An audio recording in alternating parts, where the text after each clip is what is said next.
We are hoping today to finish the chapters on action in the human condition, which is, as we all know, the chapter that deals with the third human faculty after labor and work that Hannah Arendt says is at the foundation and the basis of not human nature, but the human condition, namely these faculties that, since the emergence of a particular form of human life, these three activities, faculties, labor, work, and action, have been at the very center of what it means to be human. They're not natural faculties, but they are the conditions. They are conditioned as we now live today. Action is at the very center of what for Arendt means to be free. She'll say in some of her work, to be free and to act are the same. What she means by that is that you only become free in acting. And here she's arguing against different ideas of freedom that have become quite popular in the Western tradition. One is freedom as free will, and that is related to the idea of freedom as sovereignty, namely that you are free when you control yourself. On the contrary, Arendt says freedom means to act, and since we act always in a world with others in it, and our actions are uncontrollable and unpredictable, acting actually requires giving up a kind of sovereignty. There's an element of beginning in action. And so there's a faith and there's a danger in action. And much of this chapter on action that we've been reading has been exploring what she calls the frailties of action, or the dangers of action, or as she'll refer to them today in section 31, which is the first section we're looking at, the calamities of action. Whenever we read of the calamities of action, we should think of a few of the basic ways. Could everyone mute their mics if you're for now, and then we'll you can ask questions, you can unmute them. And the main calamities of action are that it's irreversible. If you do something, you can't stop it, you can't reverse it. And so, acting is scary because, you may think you're doing something good by walking someone across the street, but if they're going to kill many people, your action has bad consequences. It's irreversible. It's unpredictable in a similar way. And it's dangerous. And Socrates is always the great example of the dangers of those who courageously leave their private world to act in public for Arendt. Action for her is always engaged in a world of plurality, of people who are meaningfully different from oneself. Thus, it's about democracy in the strong sense of democracy, in which one engages in speech and action to try and persuade people who really disagree with you.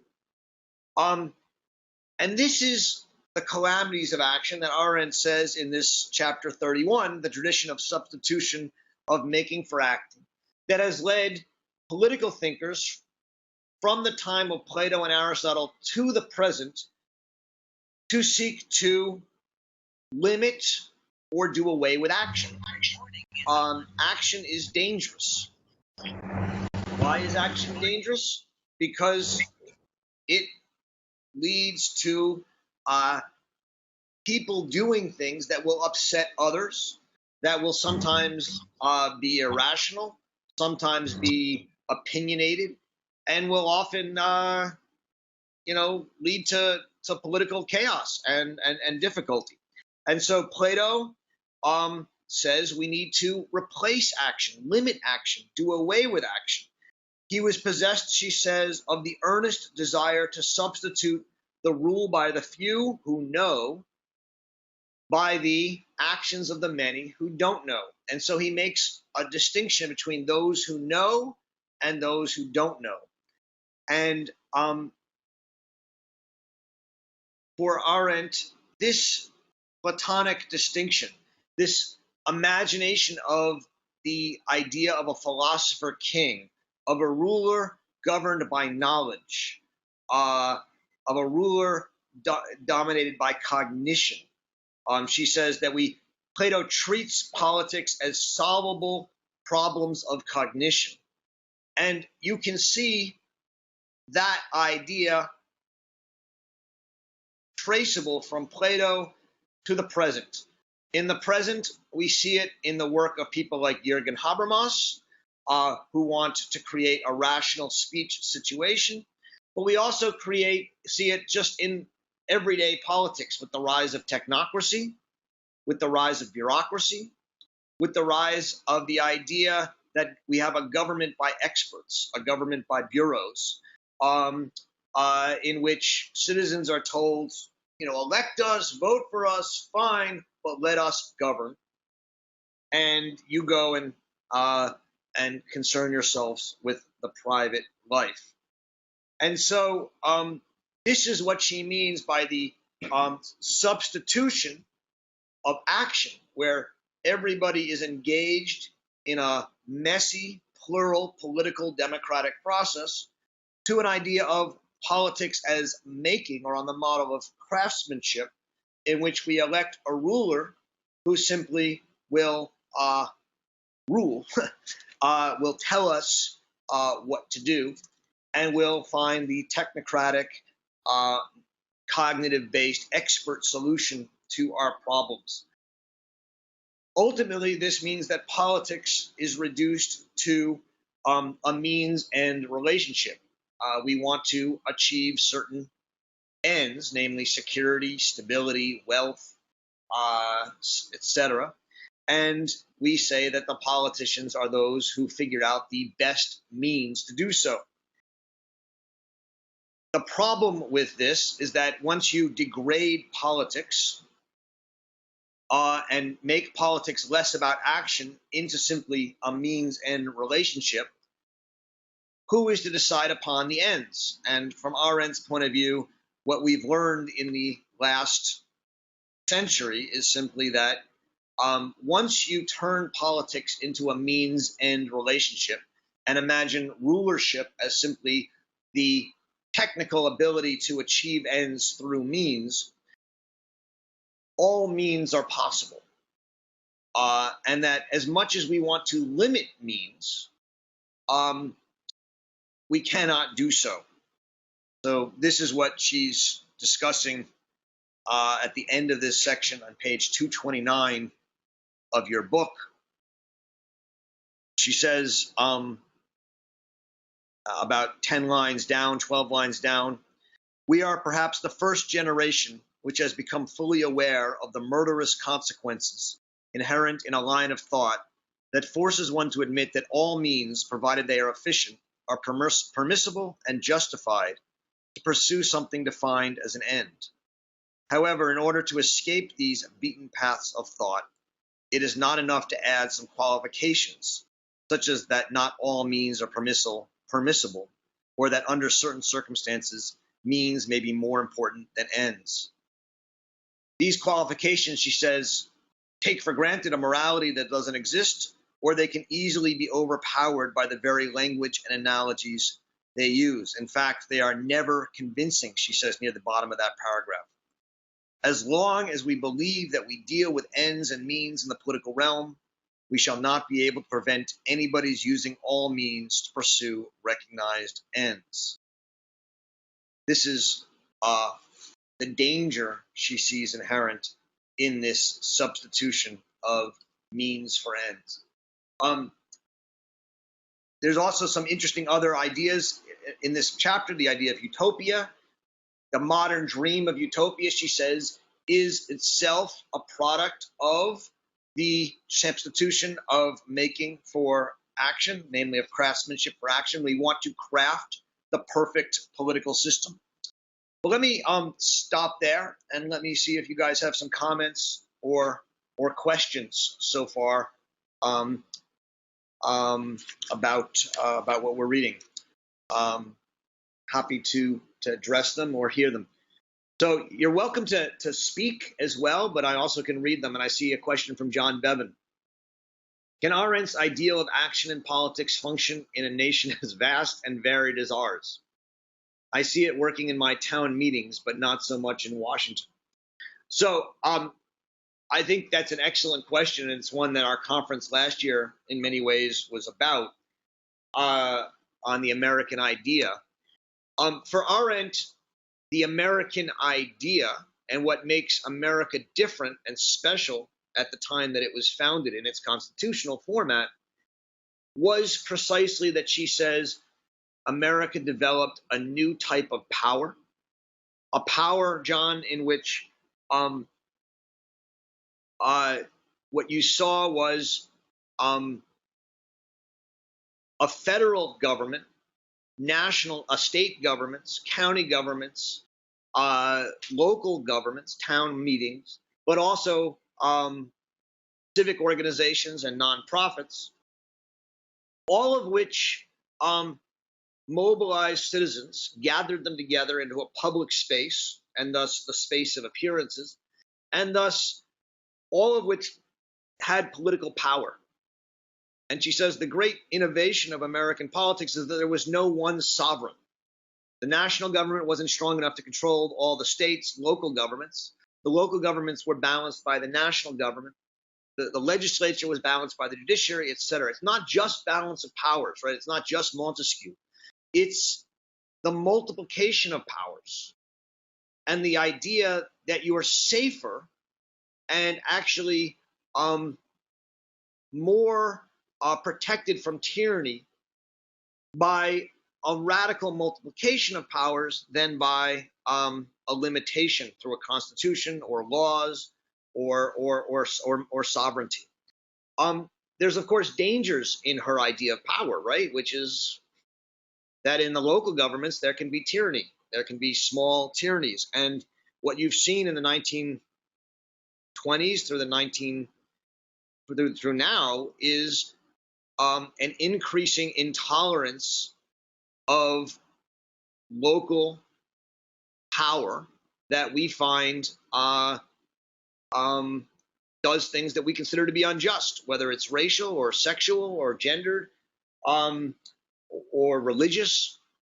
And so we have increasingly turned to the federal government, the national government, to set out a single idea of what we believe are civil rights and rights, and reduce the powers of local and non-governmental actors. And from an Arendtian point of view, that is incredibly dangerous. We understand, I think a lot of us, why it happened, but she sees it as dangerous. I'm happy to continue on with that if people have comments on that. These are important questions. You know, the religious freedom acts that have been passed in Indiana and Alabama and other places are just one late expression of this. Should local governments, on whatever the question that you're interested in, is it of abortion, voting rights, should local government have the rights to govern as they would like? I mean, one of the problems we have today is that even state governments are so big that one could hardly think of them as the kind of power organizing and gathering entities that Arendt was talking about. John mentioned town hall meetings. There's very few of those left, and they seem to have increasingly little power. I see a question from Audrey, but I'm happy to hear questions too, as I said. Is there a role of utopia or any sense of political dreams of perfection in an Arendtian sense of politics? I think she sees utopia itself as part of a symptom of the idea of politics as making, as a craftsmanship. one has to be somewhat creative here. As close as her idea of utopia is in politics that we've seen it expressed, the examples that I can think of are one, her idea of John Adams and Thomas Jefferson. I think it was those two writing letters to each other that they'll meet in the afterworld in a perennial Congress.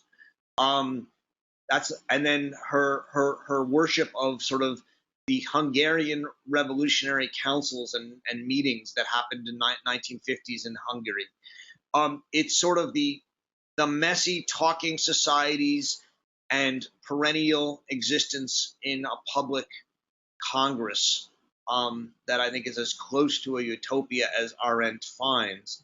But of course, those are not your typical utopias because they're often disordered, chaotic, and poorly governed.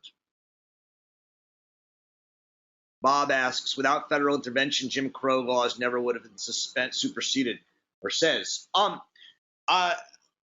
don't know. Well, never. I don't think is right, Bob. But maybe I'm optimistic. I think that if there wasn't already a movement towards it, the federal government couldn't have done it. It might have taken longer. Well, certainly would have taken longer. There's arguments that we shouldn't wait, and there's arguments that in order to do things the right way, you have to wait. You all know that Arendt argued against the forced desegregation of schools. She was not against the desegregation of schools. She was for that. But she was against the forced desegregation of schools. She thought that by the federal government imposing itself in that way, it was acting illegitimately, and that and so she stands on a slightly different side than Bob does on that point. She's not for segregation, but she's for the forced desegregation. Right? She says the laws should not allow segregation, but if people segregate, nevertheless, despite the laws, that's a social problem and one that she thinks has to be solved over time.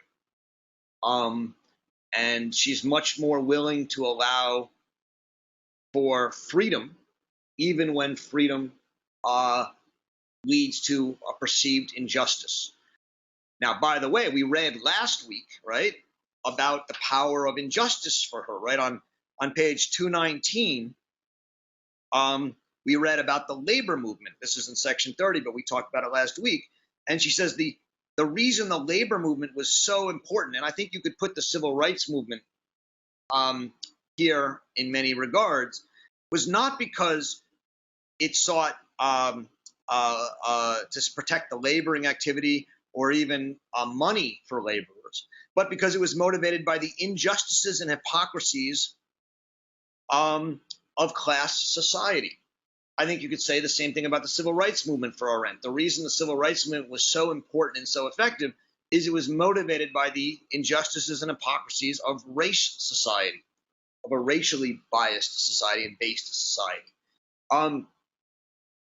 Her view is that once the laws requiring segregation are taken off the books, those injustices cease to be political and become social.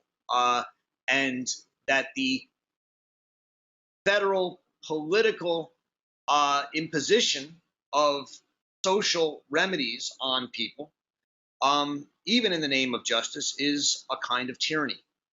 And she is deeply suspicious of that kind of tyranny, which doesn't mean, anyway, I leave it at that. I'm happy to, Bob, if you want to speak in response to that, I'm happy to hear it. I mean, these are important issues.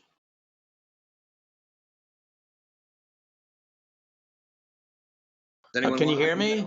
I can, yes.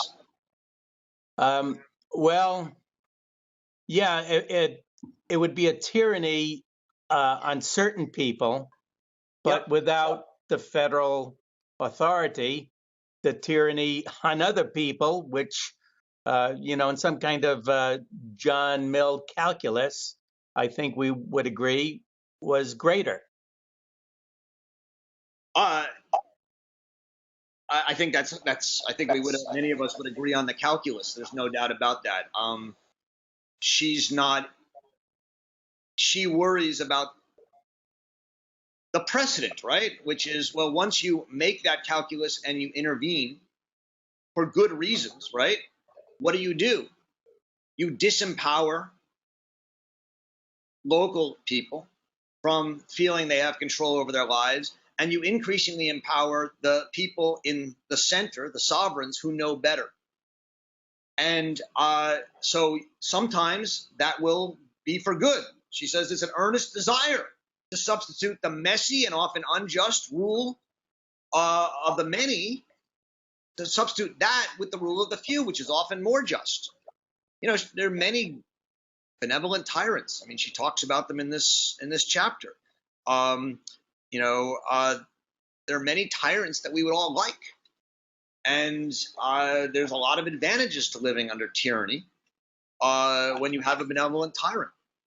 But what she says is that once you go down that road for good reasons, you create a tyranny, benevolent or not, that is used to and able to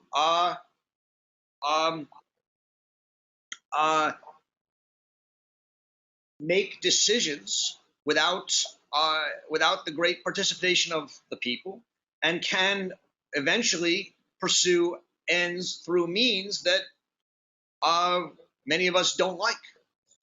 And I think we've seen, to a large extent, some of that happen, to the extent that the federal government seems to have become an uncontrollable, bureaucratic actor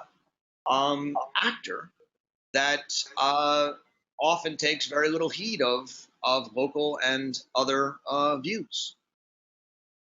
So, not to say that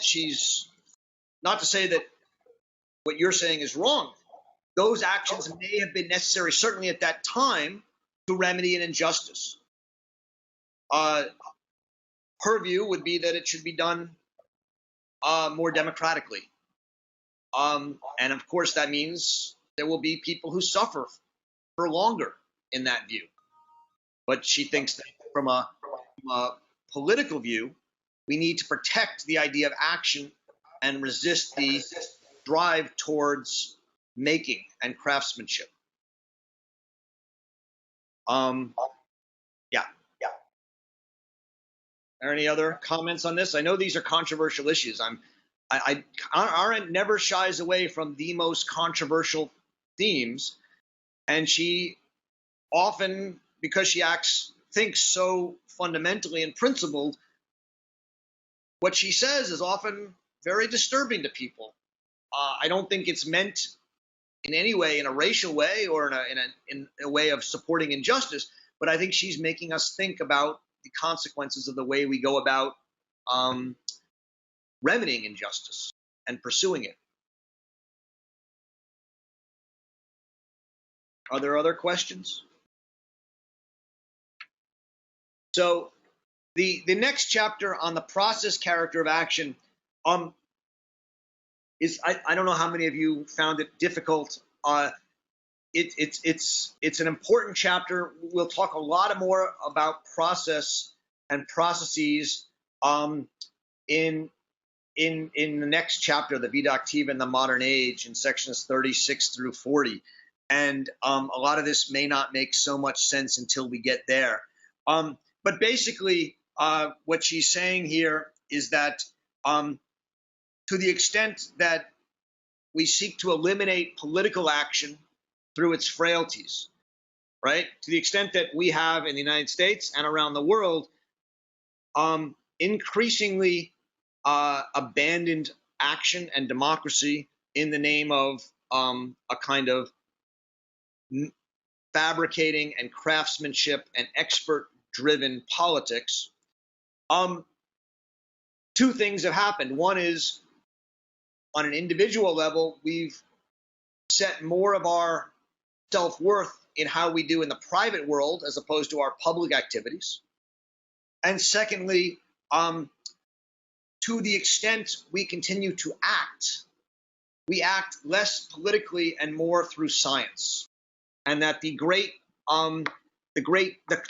weight of action in the 20th and now 21st century has moved from politics to science, specifically to natural science, and to this idea that we now act not only to understand nature, but we act in nature. She says on page 231 at the top, or begins on 230 at the bottom. It's first of all resulted in channeling the human capacity for action, for beginning new and spontaneous processes. This is the top of 231, which without men would never come into existence, into an attitude toward nature, which up to the latest stage of the modern age had been one of exploring natural laws and fabricating objects out of natural material. To what an extent we have begun to act into nature, in the literal sense of the word, is perhaps best illustrated by a recent casual remark of a scientist who quite seriously suggested that basic research is when I am doing what I don't know what I am doing. So we begin to, instead of seeking to act in politics, to engage in questions of creating a new political system, which would be uncertain and which would be dangerous, and we've now limited our actions to craftsmanship, which is much more secure. We now take chances in the realm of nature. We create new elements. We create new natural processes. We insert new cells into organisms. We insert new atomic structures into food grains and seeds. We use genetic engineering and environmental engineering to change lakes and mountains and the natural world. And these scientific processes create a huge burden on us. Question is, how do we bear this burden of action?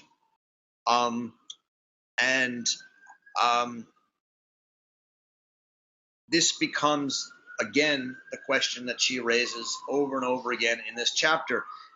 Action, whether it's in politics or in nature, in science, is irreversible, unpredictable, and often anonymous, and therefore, it's dangerous. We see that in politics, the response is craftsmanship, and trying to, in a sense, exclude action from politics. One of the serious questions that she wants to ask, and she'll really ask in the next chapter on the modern age, is what is our response to the dangers of acting as scientists, of creating a world in which we can actually not only blow up the world with nuclear weapons, but in a sense maybe completely change the conditions of nature through genetic manipulation and nanotechnology. These are the questions that she raises in the next chapter. She retreats from them here and returns to the question of human action, politics actions, not scientific action. And she says that, in a sense,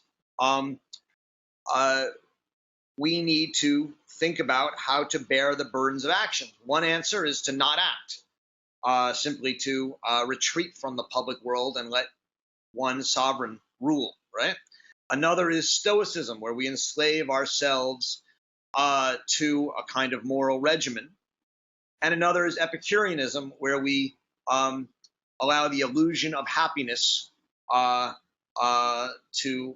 in a sense, make us not worry about the perils of action. But Arendt says we need to think about how honestly to deal with the burdens of our action. And she says that the good news is that action saves itself. It has two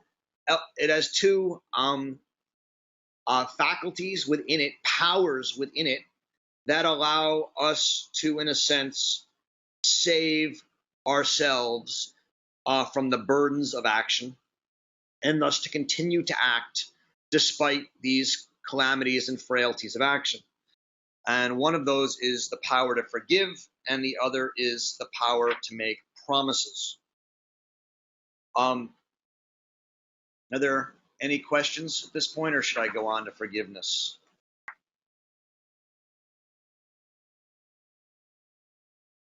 I sort of did that quickly. I hope that was okay. Process chapter. So, if you want to interrupt me, please do. I'm happy to be interrupted here. The forgiveness and promising chapters have been very popular chapters of Arendt's. I don't know how well they've been understood, but they've been very popular. Forgiveness is for Arendt an act. If someone does something to you, whether it's personal or in the political sphere, and they commit a crime or a wrong, so they lie to you, or they steal your books, or they kill your friend. We have certain possible responses to that. And what Arendt says is that vengeance is one response. We can avenge ourselves on someone who has wronged us and harmed us. But that continues a cycle of tit for tat, and it also lowers ourselves to the same condition of that person. He can do wrong, we can do wrong. And so what Arendt says is that when actions transpire, and when we do something, and even if we're not trying to do something wrong, so for example, I help someone cross the street thinking I'm doing a good deed, but they're actually going to rob a bank, or they're going to shoot up a movie theater. My actions are irreversible and unpredictable, and I never know if they will be for the good or bad. And so Arendt says, forgiveness is the way we can, in a sense, forgive those who act in ways that ended up doing evil, and thus allow people to act. It's a way to save the possibility of action from its frailties, its calamities of unpredictability, anonymity, and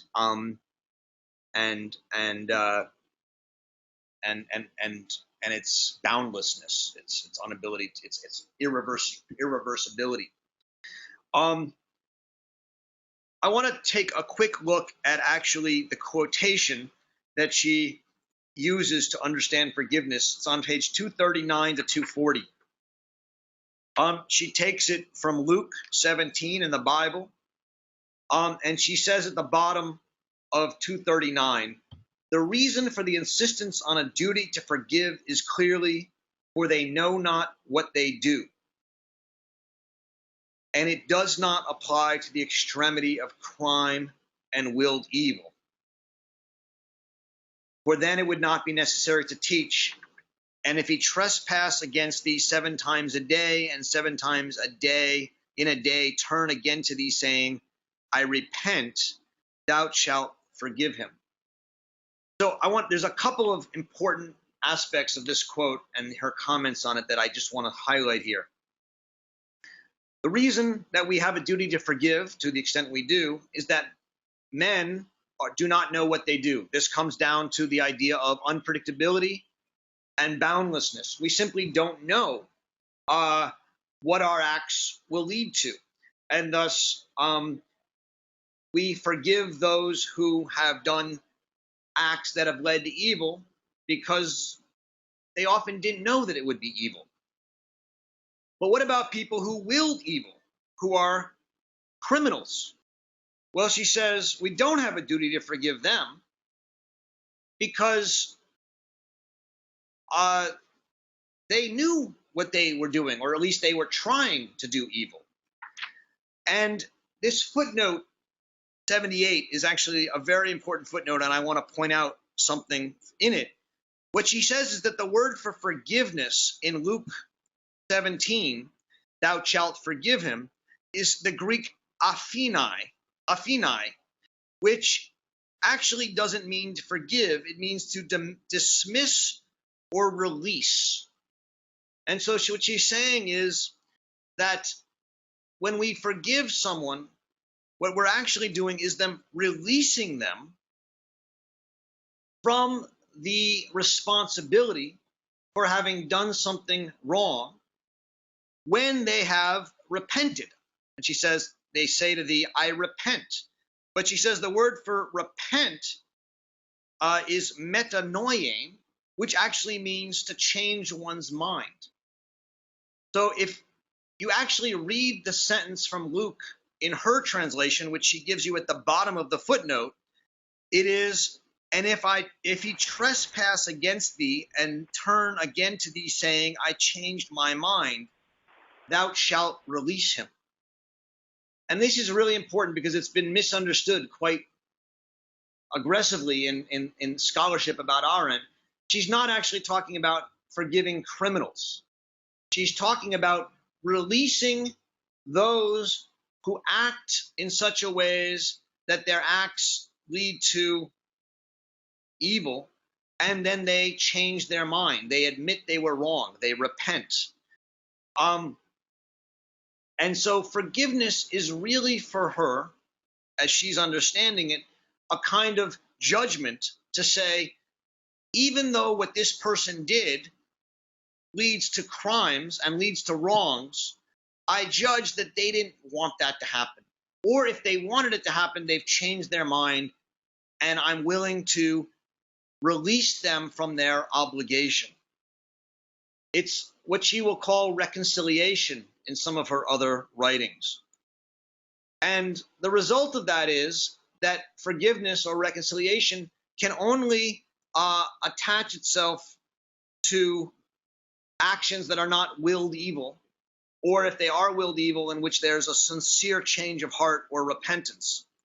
And so she'll say that you cannot forgive what you cannot punish. If the act is beyond punishment, if it's so evil that you can't even punish it, you can't forgive it. And also you can't punish what you cannot forgive. She says this on 241 in the middle of the page. She says the alternative to forgiveness is punishment, and that men are unable to forgive what they cannot punish, and they are unable to be punished what turns out to be unforgivable. What she has in mind here are the Nazis. And she says throughout her work that what the Nazis did was unforgivable because it was and it was unpunishable because it was unforgivable, because it was such an extraordinary crime that to punish it would, in a sense, be to forgive it.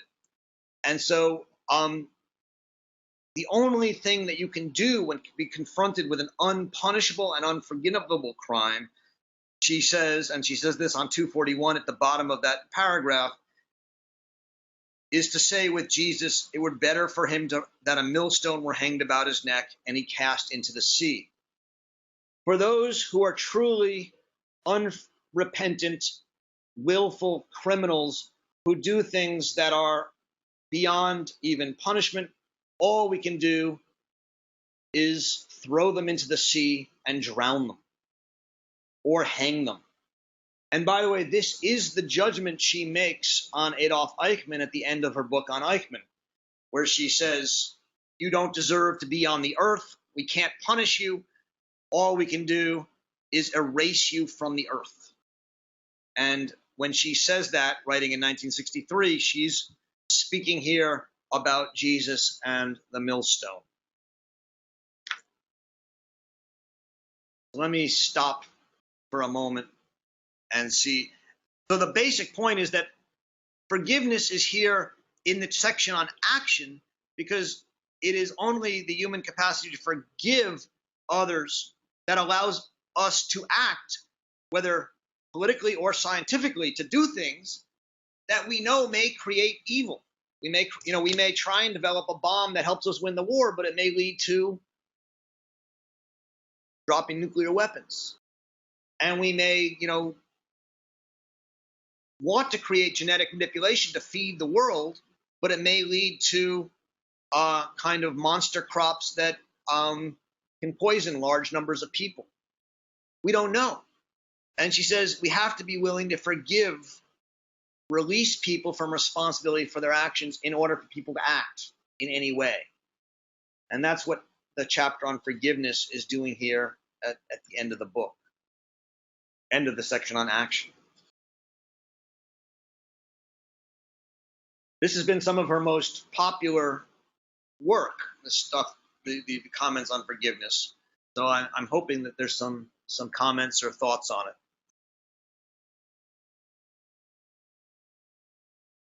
There's a long question from Garey.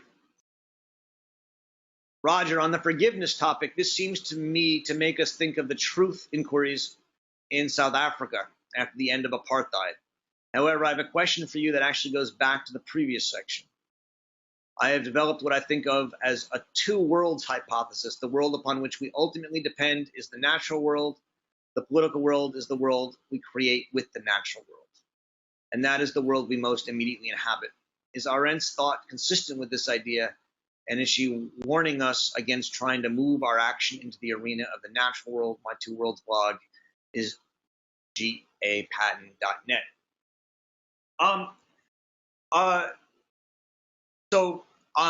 Yes, to a certain, Arendt does see us as living in a natural world and in an artificial world, right? We talked about that way back at the beginning of the book, right? That we are artificial, we have artificers. We are the kind of people that can both are part of a natural world and subject to fate and chance, and yet we are also people who can remake that natural world in some important ways. There's, if you want to think about it, Garey, there's even maybe a third aspect to this, which is Arendt's worry, which is that we are now entering a period in which we are, by being able to act into nature, creating a period in which the natural world is made artificial, and the artificial world is being increasingly dominated by processes that we insert into nature that we can't control. And so what Arendt is actually suggesting is that we are losing the two worlds and becoming confronted with a single world of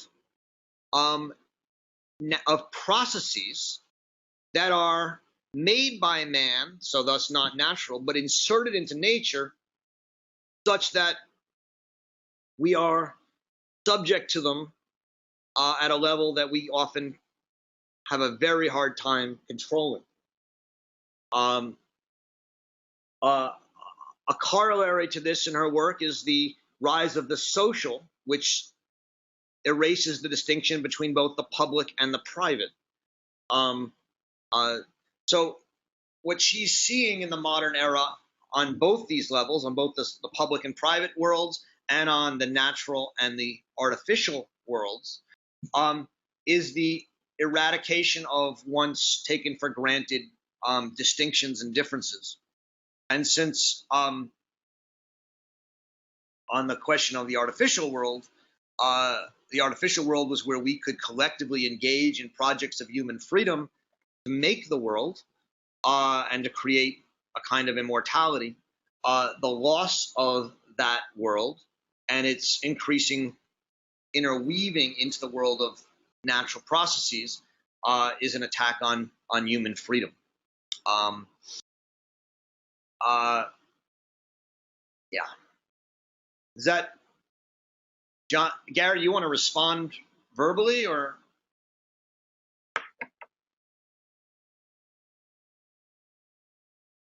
So he writes that making the natural world made artificial is exactly the warning I think Arendt is giving. In religious terms, we are attempting to substitute ourselves for the Creator, and that is wrong. Well, she certainly thinks it's happening. Whether it's wrong or not is a question she doesn't answer. What she says is, partly as a consequence of our frustrating of action in the political sphere, we have turned the human need to act and the faculty and power to act away from politics and channeled it into nature. That has, of course, brought with it enormous benefits in health and longevity and comfort, but it also comes with potentially astronomical costs. And what Arendt asks in this book is that we think about those costs and what we are doing. Much of the Vita Activa and the Modern Age chapters that we'll read starting next week are precisely about this question. This is where she comes back to these questions of natural processes and the role of technology and science in the modern world. So we will come back to those next week.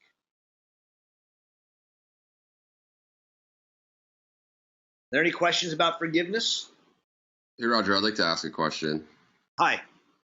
Hey, it's Adam. Hi, Adam. So I'm really interested in tying the forgiving component to the on the opposite side is the forgetting, and kind of tying it back to our political action. That's basically the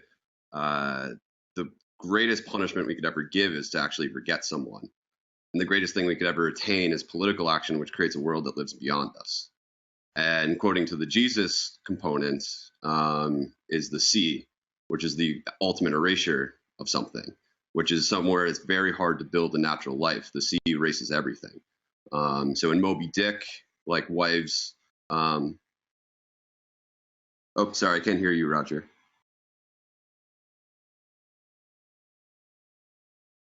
Okay, go ahead. Oh, sorry, I lost audio on you. I didn't hear anything you said. No, go ahead. That the sea has always been this antithesis to history, to memory, to remembering things. It's exhibited in the Bible with the Jesus quote. It's exhibited in Moby Dick, even though there's a bureaucratic element to like Osama bin Laden's body being dropped, but that's also dropped in the sea. Sea has always been this moment of erasure, and it seems that there's a connection between the political component of being remembered and acting, that a great punishment is to be completely forgotten, even if you did act.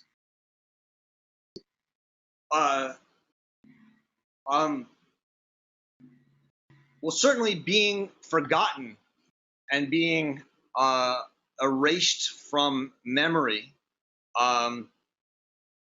is one of the greatest evils that can be done to somebody.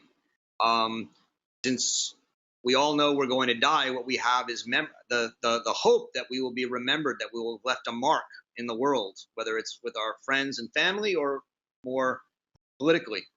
And Arendt talks about something called the holes of oblivion in a number of places in her work.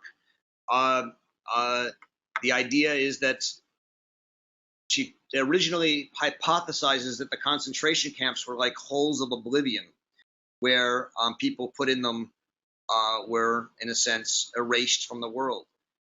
She revises that at a later date and says, there are no holes of oblivion. They do not exist.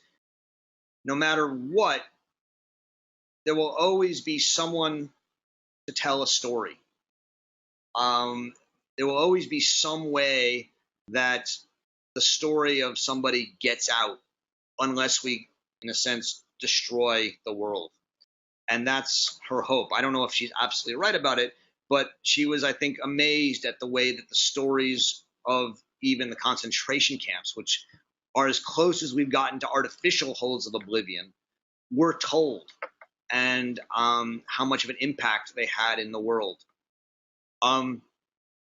So I think you're right that the being forgotten, the loss of being part of a community of memory, is for her the greatest evil. In fact, in The Origins of Totalitarianism, she will argue that the only meaningful human right is not a right to life, and is not a right to food, or not a right to freedom. The only right we have as humans that we should that are actually worth protecting as human rights is the right to be part of a community of speech and action where we can act in public and thus be remembered. So it is for her the central capacity of being human. The sea, obviously, you're right, is a metaphor or a place of forgetfulness often in the world. I don't know how much she uses it. Why? Maybe, Adam, you could just say a little more about what you're asking about the sea.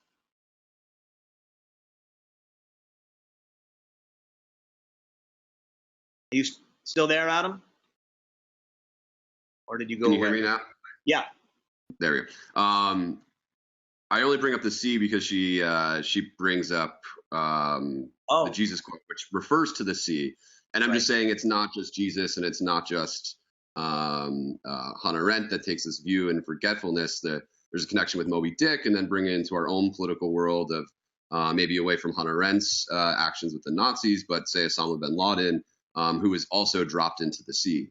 I personally think there's a little bit more symbolism behind that than just a bureaucratic process of finding a burial grounds in time. But I just think the forgetfulness is of course, the stories continue. They always live on, and there's no holes of oblivion. I agree with Arendt's revision of that.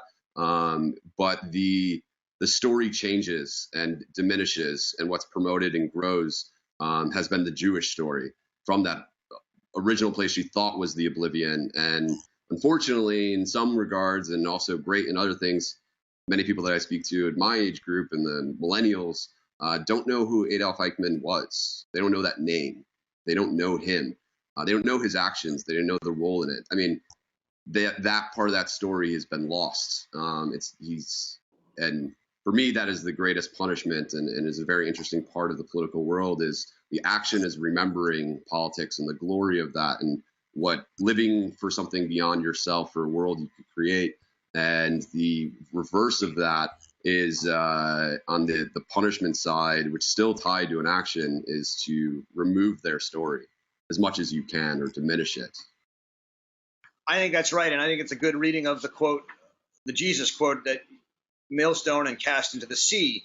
The sea is, in this case, a place where your bones are lost and you are forgotten. I think there's no doubt that's one of the reasons we put Osama bin Laden there, so that he couldn't be paraded around. I think that's right. The mapping of the sea, therefore, becomes an interesting endeavor. Anyone else? Anyone's interested in that topic? I don't want to take up a different thing, but there's a person who wrote a book, The Dominion of the Dead. It's Robert Pogue Harrison, who's a literature professor at Stanford. And he speaks about the sea being the antithesis of history. It's always been symbolically in the Bible, all the way through Moby Dick, etc., as this natural element of erasure, which we all face no matter what, where the natural world opposes us in certain regards in terms of the historical process. I think that's exactly right, and of course, the other great area has been outer space and also the unconscious since Freud, and that's why the sea and the unconscious has always been connected in the Freudian literature. What we're seeing with the rush to reverse engineer the brain and map the sea and space is, of course, a discomfort with any areas of forgetting and mystery. And by the way, the book Adam mentions, The Dominion of the Dead, is an excellent book, so worth reading. Any questions? The Holocaust survivors of every type of Holocaust counsel us to never forget. That's, I don't know. Yes, I mean, Bob, I don't know if that's on the other hand.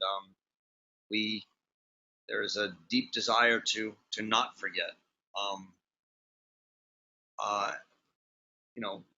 One of the reasons that vengeance has played such a role in history is that you avenge someone's death so that their death is not meaningless, not forgotten. When you look at histories of vengeance and narratives of vengeance, that's the main driving force of the revenge narrative. The final chapter of Action is on promising, the unpredictability and the power of promising, and in this case for Arendt, the role of the promise, the mutual promise or contract, is that it is a force that keeps people together. It's not the same as the space of appearances, which we've talked about, which is where people appear together and where they gather. It's the force that keeps this public space in existence of mutual promising. And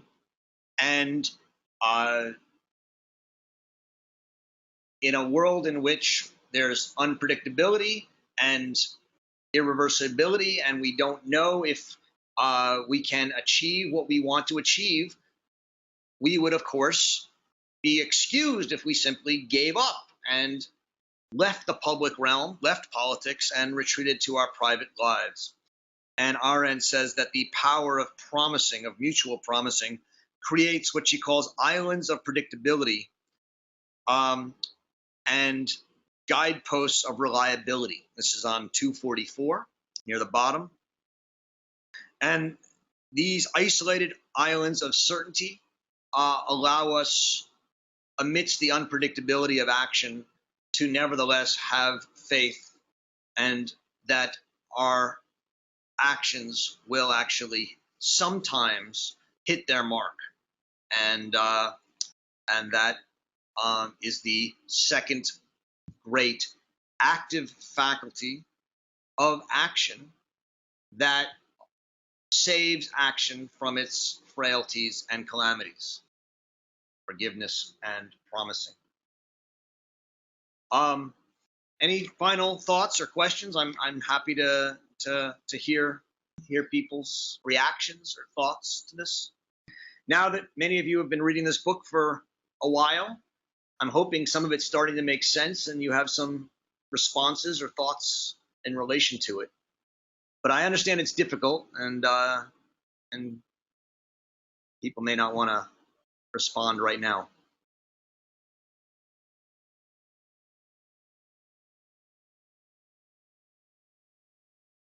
I'd just like to say one thing. I don't find the book so difficult as much as just overwhelming. It's there's so much there that you have to stop and think about. It makes you think, and then you relate it to other things and so on.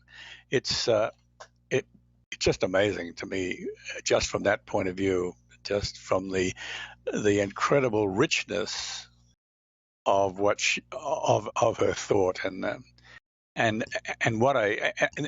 the originality, because the way it's all put together. That's all I want to say. I think she's one of the most original thinkers we've ever had, certainly of the 20th century. And the boldness with which she follows thought lines is extraordinary. So I appreciate. That's what, I don't always agree with her or makes, whatever, but I find reading her is always bracing and provocative and it gives you energy. That's how I encounter Arendt on a regular basis. So I second what John Bevan just said. Anyone else want to make a final response or comment?